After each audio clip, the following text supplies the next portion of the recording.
And a little more rain than others. Sumter, my hometown. Let's go to Nick Jones tonight. He's been there all day long with the very latest. Nick? J.R. Darcy, the wind has been pretty steady throughout the day, and really there's been a good amount of wind gusts that's come through the area. It's stopped raining for a little bit, just for probably about an hour or so, but obviously it is on its way. And downtown Sumter, you know, this is where we're standing right now. We're right by the Opera House.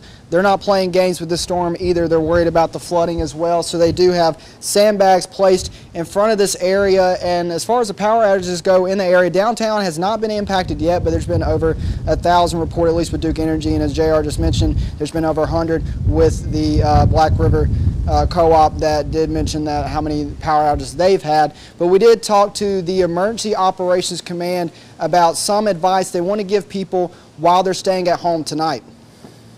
I want to urge people to stay off the roads, be safe. You don't need to be out there driving around and try to get pictures for social media. It's just not worth it. And we need to keep the roads clear for our first responders. In case there is a real emergency, we need to make sure that our EMS, firefighters, and law enforcement can get through and reach the people that need help.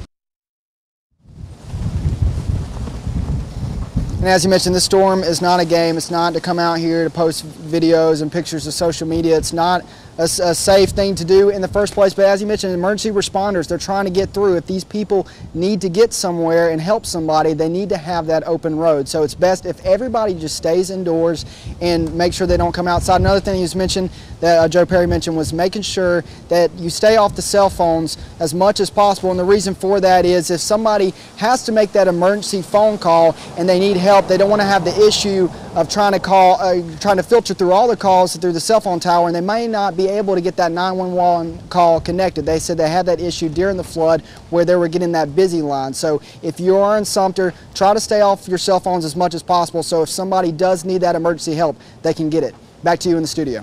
Nick Jones in Sumter County for us. Nick, thank you.